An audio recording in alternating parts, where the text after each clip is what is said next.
kubasuhuza cyane nshuti bavandimwe, muri kumwe na mwene so NIYOBUHUNGIRO Emmanuel Nowa. Tukaba rero tugiye kwigana amagambo afite umutwe uvuga ngo hari icyo Imana yakuvuzeho. Mbere yuko tujya mbere mu cyigisho cyacu, reka tubanze duhombeke amaso maze twambaze Imana dusenge. Turagushimye Data, icyubona ikibi cyawe, wowe waremye ijuru n'isi n'inyanja, ukemera ko tubaho, ukagira icyo uvuga ku muntu, ukamurema ukamushyira ku isi, wari uzi imibereho ye yose. Reka tubigushimire muri uyu mwanya ubwo tugiye kumva ijambo ryawe ryiza. Turakwinginze ngo tubashe gusobanukirwa n'umugambi wawe kuri twebwe, ni ukuri buri umwe wese uri kumva aya magambo cyangwa n'uzayumva, umuhe umugisha, twese duhana umugisha, mu izina rya Yesu dusabye twizeye, amen. Bene Data rero, nk'uko nababwiye muri kumwe na mwene so Emmanuel n'ubuhungiro Nowa, tukaba tugiye kwigana amagambo avuga ngo hari icyo Imana yakuvuzeho. Hari icyo Imana yakuvuzeho. Tudatinze rero turifashisha Bibiliya yacu yera, igitabo dukunda gukoresha cyane ijambo ry'Imana, nk'uko Pawulo yabibwiye Timoteyo yuko Bibiliya igira umumaro cyane, ari igitabo cyahumetswe n'Imana. Turajya mu gitabo cyo mu Kuva mu gice cyaho cya mbere, turasoma kuva ku murongo waho wa 15 turagera wa 22. Igitabo cyo mu Kuva igice cyaho cya mbere kuva ku murongo wa 15 kugera kwa 22, hari amagambo avuga ngo ababyaza bategekwa guhotora abahungu bavuka. Dusome: hariho ababyaza b'Abaheburayokazi, umwe yitwa Shifura, undi yitwa Puwa. Umwami wa Egiputa arababwira ati: nimubyaza Abaheburayokazi mukabona bicaye ku ntebe babyariraho, nihavuka umuhungu mujye mumuhotora, ariko n'ab'umukobwa abeho. Maze abo babyaza bubahaga Imana ntibakora ibyo bategetswe n'umwami wa Egiputa, ahubwo bareka abahungu babaho. Umwami wa Egiputa ahamagaza abo babyaza arababaza ati: niki cyatumye mukora mutyo mukareka abahungu bakabaho? Ababyaza basubiza Farawo bati: nuko Abaheburayokazi bataramera nk'Abanyegiputakazi, kuko ari abanyambaraga bakabyara umubyaza atarabageraho. Imana igirira neza abo babyaza, ubwo bwoko buragwira burakomera cyane, kandi kuko abo babyaza bubashye Imana ibaha urubyaro baba imiryango. Farawo ategeka abantu bose ati: umuhungu uzajya avuka wese mujye mumujugunya mu ruzi, umukobwa uzavuka wese mujye mumureka ngo abeho. Nshuti zanjye bavandimwe, nk'uko turi kubibona ahangaha, ni igihe uyu Mose yavukaga. Ubwo Mose yavukaga, muribuka ko Mose yavutse mu bihe bikomeye cyane. Mose yavutse mu bihe bikomeye cyane, kandi ibihe Mose yavutsemo ni igihe ubwoko bw'Abayisiraheli bwari buba mu Egiputa bukoreshwa cyangwa butotezwa n'ubwoko bw'Abanyegiputa. Icyo gihe rero nibwo umwana w'umuhungu witwa Mose, uwo Imana yari yaragize icyo imuvugaho, nibwo yaje kuzavuka. Umwami wari uriho maze yigira umugambi wo kumwica. Iyo usomye amateka y'Abanyayisiraheli akugaragariza yuko Abanyayisiraheli babaye imyaka myinshi mu Egiputa, ubwo umwana w'umuhungu wubahaga Imana waje kuvamo umugabo ukomeye cyane ukundwa, ari wo witwa Yosefu. Yakoreshejwe n'Imana mu gihugu cya Egiputa, akakora ibitangaza, maze Uwiteka akigaragaza, bigatuma Yosefu aba umwana ukunzwe, cyangwa aba umusore ukunzwe n'umugabo ukunzwe mu gihugu cya Egiputa, agakundwa n'umwami Farawo. Uko tumaze kubibona, tumaze kubona neza yuko uyu mwana w'umusore cyangwa uyu mugabo Yozefu kubera Imana yakoreye kuva mu buto bwe yari yaratojwe na se Yakobo, yakoreye Uwiteka maze Uwiteka yigaragariza mu gihugu cya Egiputa. Kandi nk'uko tumaze kubibona, hamaze kwima uyu mufarawo wundi, izina ryahabwaga abami bo mu gihugu cya Egiputa. Umwami wese wajyaga muri kiriya gihe yitwaga Farawo. Uyu mufarawo wundi nk'uko twamaze kubibona, yamaze kugera ku ngoma, maze aratekereza. Satani araza mu matwi aramubwira ati, nureka abanyegiputa bakagwira, bazifatanya n'abanzi banyu maze babatere. Igitabo cy'abakurambere n'abahanuzi, reka dusome ku ipaje y'117 ku gika cya 2 uhereye hasi. ngo umwami n'abajyanama be bari bibwiye yuko bazabuza Abisirayeli kugwira, babakoresha imirimo iruhije, bakabagabanya kandi bakabakuramo umutima wo kwigenga bari bafite. Ubwo abagore b'ababyaza bahabwaga amategeko waheshaga uburyo bwo kwica umwana w'umuhungu wese w'umuheburayo akivuka. Satani yari azi yuko umucunguzi azavuka mu Bisirayeli, kandi gutuma umwami yica abo bana yibwiraga yuko azanesha umugambi w'Imana. Ariko abo bagore bubahaga Imana ntibatinyuka gukora ibyo bategetswe by'ubugizi bwa nabi. Nk'uko twamaze kubisoma mu iki gice cya mbere cyo mu Kuva ku murongo wa 15 kugera wa 22 ugakomeza, twabonye neza yuko uyu mwami Farawo yategetse aba babyaza b'abagore kwica abana b'abahungu bose bavutse, bakabajugunya uruzi, ariko b'abakobwa bakabaho. Tubonye yuko yari azi neza ko azabasha kuba atsinze Abisirayeli, cyangwa tubonye neza ko Satani yari azi yuko ari umugambi wo kuburizamo umugambi w'Imana. Umwami arakazwa nuko umugambi we waburiyemo, atanga itegeko mu buryo bwihutirwa kandi burambuye. Farawo ategeka abantu be bose ati, umuhungu uzajya avuka wese mujye mumujugunya mu ruzi, umukobwa uzajya avuka wese mujye mumureka abeho. Ariko kubera yuko hari icyo Imana yari yaravuze kuri Mose, muri iyi minsi niho umucunguzi yavutse. Muri iyi minsi niho umwana w'umuhungu uw'Imana yari yarateguye yuko ari uzakura ubwoko bw'Imana mu buretwa mu gihugu cya Egiputa, aribwo yavutse, ari we witwa Mose. Kuri paje 118 Elena White yaranditse ati, ubwo iryo tegeko ryakurikizwaga cyane, Amuramu na Kobedi, Abisirayeli bo mu muryango wa Lewi, babyara umwana w'umuhungu.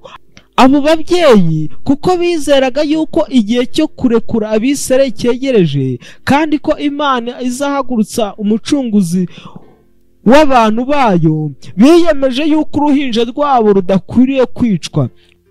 Kwizera Imana kwabakomeje mu mitima yabo, ntibatinya itegeko ry'umwami, nk'uko tubisanga mu Baheburayo mu gice cya 11 umurongo wa 23.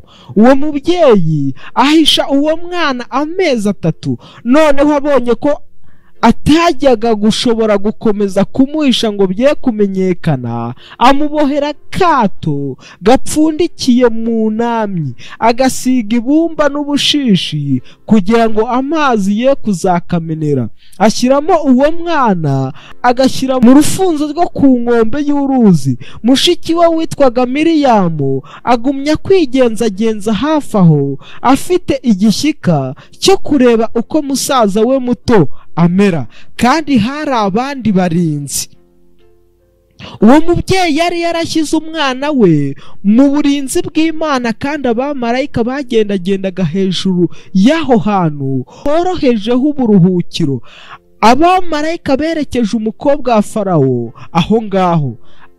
Ako kato gatoya kamuteye amatsiko, maze areba uwo mwana mwiza wari urimo amarira y'urwo ruhinja, atuma arugirira impuhwe. Agirira nyina utaruzwi impuhwe, wari wagenje atyo kugira ngo akize uwo mwana yari yakunze cyane. Yiyemeje yuko uwo mwana akwiriye kurokorwa, akamugirira uwe bwite. Miriyamu abonye yuko uwo mwana arebanywe impuhwe, arabegera, hanyuma aravuga ati, sinajya se kukuzanira umurera wo mu baheburayo kazi ngo akamukurerera? Aramwemerera. Mushiki w'uwo mwana yihutira kubwira nyina iyo nkuru nziza, kandi aherako asubiranayo nawe basanga umukobwa wa Farawo. Umukobwa wa Farawo aramubwira ati, jyana uyu mwana nzaguhemba. Mwene data, nk'uko uri kubyumva neza cyangwa turi kubibona hano, nk'uko ijambo ry'Imana ribitugaragariza, uyu mwana w'umuhungu Farawo yendaga kumwica, yashakaga kumwica, ariko kubera ko ari icyo Imana yari yaravuze kuri Mose yavutse mu bihe bigoranye, ubwo abana b'abahungu bose bahigwaga ngo bicwe. Uyu mwana w'umuhungu Mose tubonye yuko iki gitabo cy'abakurambere n'abahanuzi, Ellen White yeretswe yuko uyu mwana w'umuhungu ari umucunguzi wa Isiraheli muri icyo gihe wari ugiye kuzavuka. Uwiteka kubera ko ari ikintu yari yaravuze kuri Mose, kandi ababyeyi ba Mose bubahaga Imana, reka dukomeze dukurikire twumve uko byagenze. Nyina wa Mose yareze Mose imyaka 12 yose. Imana yari yarumvise amasengesho y'uwo mubyeyi nyina wa Mose, ashima cyane, maze ahera ko atangira inshingano y'amahoro n'umunezero yo kwigishiriza umwana we Imana. Yari azi yuko bidatinze agombaga kumuha nyina w'ibwami, akaba mu buryo bumwerekeza kure y'Imana. Agerageza kumushyiramo ibitekerezo byimbitse byo kubaha Imana no gukunda ukuri n'ubutabera. Amwereka ubugoryi n'icyaha byo gusenga ibigirwamana, kandi amwigisha yo yonyine ishobora kumwumva kandi ikamufasha uko ahitakiye kose. Mwene data, uyu mubyeyi w'Umwisiraheli nawe yakundaga Imana, yubahaga Imana. Nuko ubwo umukobwa wa Farawo yari amaze gutanga Mose, uru ruhinja, kugira ngo rurerwe n'umuheburayo kazi, nyina wa Mose amurera imyaka 12 kugira ngo abone kumuha uyu mukobwa wa Farawo. Tubonye yuko nyina wa Mose amwigishije kubaha Imana, amwigisha kwicisha bugufi, amwigisha kwirinda gusenga ibigirwamana, amwigisha mbese imico myiza yose ishoboka. Mwene data, kubera ko ari icyo Imana yaravuze kuri Mose, iyo ukomeje ugasoma tubona neza yuko uyu Mose amaze kurerwa na nyina imyaka 12, nyina wa Mose Yesu amujyana ibwami, amushyira nyina we wa Mose w'umwami. Mbese ubu wavuga ngo Mose yari afite ba nyina babiri. Hari nyina wamubyaye akanamurera, hari na nyina wifuje yuko uyu mwana yaba uwe. Mose avutse mu bihe bigoranye kandi bikomeye. Uyu mwana amaze kugera ibwami, umukobwa wa Farawo yaramukunze, umwana w'umwami yaramukunze, maze nuko n'umwami aramukunda, amurihira amashuri menshi cyane kugira ngo azabe uw'intwari mu gihugu. Mose uyu nguyu, ibyanditswe bitubwira yuko Farawo yamukunze, yifuza yuko yazanamusimbura ku ngoma, amwigisha amashuri yose y'ubucurabwenge yo mu Egiputa, amwigisha amashuri ya gisirikare yo mu Egiputa ndetse n'ayandi, kugira ngo uyu Mose azasimbure Farawo ku ngoma. Nawe ureba ukuntu koko iyi Imana igize ikintu kuvugaho iba yakikuvuzeho. Reba Mose avutse mu bihe bigoranye, ari guhigwa n'abantu benshi. Mose yavutse ahigwa n'umwami. Mbese Satani ahangaha umugambi yari yawucuza kugira ngo aburizemo umugambi w'Imana, ariko kubera ko ari icyo Imana yari yaravuze kuri Mose, yashakaga yuko Mose byanze bikunze agomba gucungura Isiraheli. Nuko Mose wahigwaga ngo yicwe, Uwiteka Imana yemera yuko ahubwo wari kumwica murera. Mbese muzi uko Farawo ari we washakaga kwica Mose, ariko Farawo niwe wareze Mose kuva ku yindi hejuru y'imyaka 12, kandi uyu Mose yarezwe na nyina imyaka 12 afata ibihembo bivuye kwa Farawo.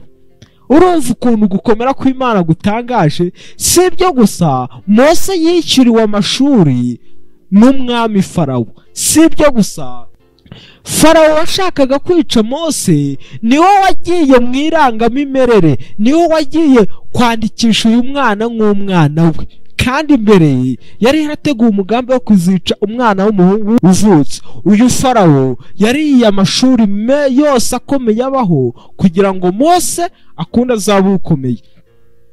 Ibi ngibi biratangaje kubera ko ari iki Imana yari yaravuze kuri Mose. Nimba Imana yari yavuze ko Mose agomba kubaho, koko yabayeho, turabibonye. Kubera ko Imana yari yateguye Mose mbere na mbere atarabaho yuko ari uzacungura ubwoko bwa Isiraheli, yaramuteguye mu buryo bwose bushoboka, mu ngorane zose zikomeye zagombaga kubaho. Imana yazinyujijemo Mose abaho yemye. Ntago byashyize kera ubwo umwami wa Egiputa Farawo yari yiteze yuko Mose azamusimbura ku ngoma. Imana yashimye yuko Mose amashuri yose yize apfa ubusa, maze nuko ajyanwa mu butayu kuragira intama. Amarayo indi minsi, avayo mu butayu yarigishijwe nanone n'Imana, fatanya n'Imana kuvana ubwoko bwa Isiraheli mu gihugu cya Egiputa. Ntabwo ari Mose gusa, Imana yari yaragize ikivugaho. Iyo urebye muri Ezira, turareba muri Ezira mu gice cyaho cya mbere ku murongo wa mbere turagera kwa gatatu, urebe undi muntu Imana yagize ikivugaho nawe wavutse mu bihe bikomeye. Uyu muntu ni umwami Kuro. Nubwo Bibiliya itagira byinshi ivuga ku mwami Kuro, ariko ibitabo by'amateka bigaragaza yuko Kuro nawe yabayeho mu bihe bigoranye. Uyu mwami Kuro yaravutse maze se aramwanga, kandi mu gihe cye ise yari umwami, maze ngo nuko Kuro ngo bamuhereza abagaragu b'ibwami kujya kumujugunya, nabo baramujyana bamuhereza umushumba. Umushumba niwe wareze Kuro kugeza ubwo Kuro yakomeye, kubera yuko ari Imana yari muvuzeho. Wibuka yuko Kuro nawe yabayeho igihe ubwoko bwa Isiraheli bwari mu bunyage, igihe urusengero rw'Isiraheli rwari rwarasenwe, igihe Yerusalemu yari yarasenwe, nibwo Kuro yabaye ukomeye. Kuro rero ni Imana yari yarateguye yuko azemera yuko ubwoko bwa Isiraheli buva mu bunyage bukongera kujya gusana Yerusalemu. Reka dusome muri Ezira mu gice cyaho cya mbere, turava ku murongo wa mbere tugere kwa gatatu. Mu mwaka wa mbere wo ku ngoma ya Kuro umwami w'Ubuperesi, wumva uko handitse: Uwiteka atera umwete umutima wa Kuro umwami w'Ubuperesi ngo ijambo Uwiteka yavugiye mu kanwa ka Yeremiya risohore. Ategeka ko bamamaza itegeko mu gihugu cyose, kandi arandika ati: Kuro umwami w'Ubuperesi aravuga ati, Uwiteka Imana nyir'ijuru yangabiye ibihugu by'abami bose byo mu isi, kandi yanyihanangirije kuyubakira inzu Yerusalemu mu Buyuda. None umuntu wo mu bantu bayo wese uri muri mwe Imana ye ibane nawe, azamuke ajye i Yerusalemu mu Bayuda, yubake inzu y'Uwiteka Imana ya Isiraheli, ariyo Mana iba i Yerusalemu. Ahangaha tubonye neza umugambi Imana yari ifitiye Kuro. Tubonye ko Kuro gize ikimuvugaho yuko ari wagombaga gutuma Yerusalemu yongera gusana. Iyo usomye muri Matayo 24 ubonamo amagambo Yesu aravuga ngo Yesu ararira. Yesu nta kindi cyamurishije, yaririye urusengero rwa Yerusalemu, yaririye umurwa wa Yerusalemu ukuntu wari kuzasenwa. Yaho Yerusalemu isenwe rero yagombaga kuzongera kubakwa igasanwa. Uyu mwami Kuro niwe wabigizemo uruhare afashijwe n'Imana, kuko ari Imana yamuvuzeho. None reka tujyane. Hano tumaze kubona abantu babiri babayeho mu bihe bigoranye, ariko nubwo babayeho mu bihe bigoranye kubera ko ari Imana yari yarabavuzeho babayeho. Uwa mbere twabonye ni Mose, umucunguzi w'ubwoko bwa Isiraheli wabayeho mu gihe cya Farawo. Uwa kabiri twabonye ni Kuro, watumye ubwoko bwa Isiraheli nabwo buvanwa mu bunyage mu gihugu cy'i Babuloni bukongera kujya gusana Yerusalemu. abangaba rero bahuje imibereho imwe n'iya Yesu Kristo. Mwibuke ko Yesu Kristo kubera ko Imana yaravuzeho yuko Yesu Kristo ari ugomba kuducungura akaba igitambo cy'iteka ryose kugira ngo umwizera wese atarimbuka ahubwo ahabwe ubugingo buhoraho. Yesu Kristo nawe yavutse mu bihe bigoranye, abana b'abahungu bari guhigwa kugira ngo bicwe. Yesu Kristo mwibuke yuko bamuhungishije akavukira mu muvure. Iyo Imana igize ikintu kuvugaho byanze bikunze biraba. Izi ni ingero nkeya cyane zo muri Bibiliya ziduhamiriza yuko uko ibihe byaba bimeze kose Imana iba ifite umugambi ku muntu. Mwene data uneze amatwi, ndagira ngo nkubwire umunsi wa none yuko ari iki Imana yakuvuzeho. Ndagira ngo nkubwire neza amatwi yuko ibyo ubona bigukomereye Imana ibifite mu biganza. Imana ubuzima bwawe bwose bifite mu biganza kuva ku munota wa mbere kugera ku munota wa nyuma. None se wowe iyo utekereje ukibuka iby'Imana yagukijije, ishobora kuba yaragukijije indwara nyinshi, ishobora kuba yaragukijije amarozi, Imana ishobora kuba yaragukijije impanuka. Ibyo bintu byose utekereza yuko hari ikiguzi watanze. Icyo ni igihamya gitoya cyakwereka buryo ki umugambi Imana igufitiye.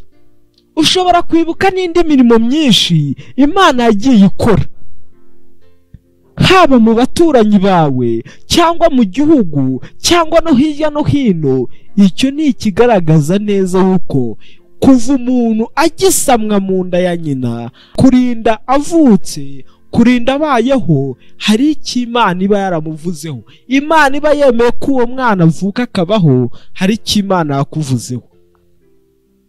Nk'uko twabonye uko nyina Mose yari yaramenyereye gusenga, nk'uko twabonye uko nyina Mose yeguraga imibereho ye Imana umunsi ku wundi, natwe icyo dusabwa nuko dukure kwegurira Imana imibereho yacu umunsi ku wundi, tukereka Uwiteka imihagarike yacu. Nk'uko mu Migani mu gice cya 16 umurongo wa 3 haravuga hati, imirimo yawe yose yuharira Uwiteka nibwo imigambi yawe izaheraho igasohozwa. Reka nkubwire yuko ari iki Imana yakuvuzeho.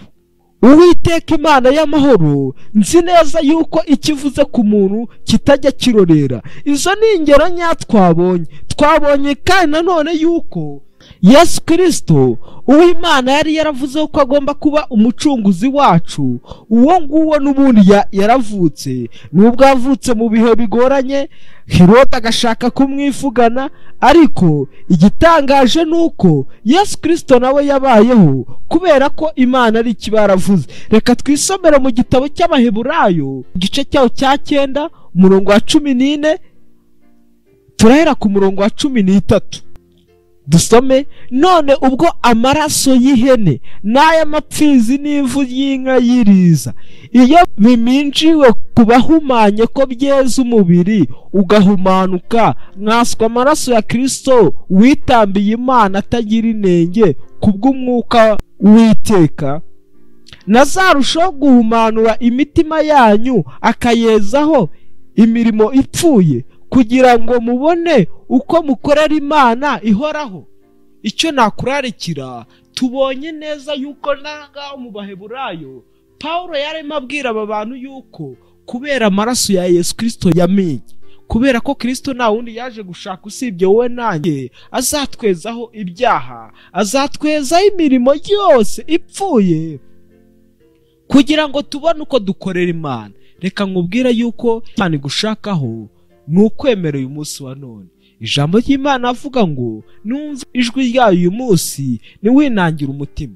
Mwene data, reka wowe nanjye tubashe kumenya yuko imibereho yacu Imana ifite mu biganza. Reka mu gihe dutewe n'ibihe bikomeye, reka mu gihe tubona ibintu byaducikiye tujye ku mavi dusenge, twiragize Imana nk'uko nyina wa Mose yabigenje, agashyira mu biganza umwana w'umuhungu we, maze Imana ikumva gusenga kwe. Reka dusobanukirwe neza yuko turaba agaciro mu maso y'Imana kuko ariyo yemera ko tubaho.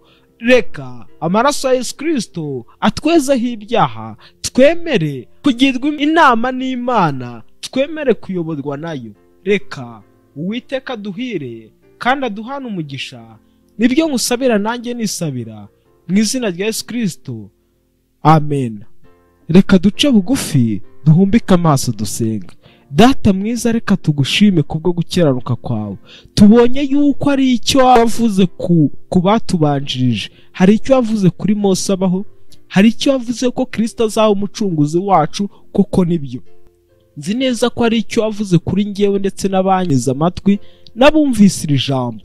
Reka imigambi yawe isohore kandi ubuntu bwawe bubane natwe, umwuka wawe wera abane natwe mu mirimo yacu ya buri munsi, ugere natwe iminsi yose mu izina rya Yesu tubisabye twizeye, amen.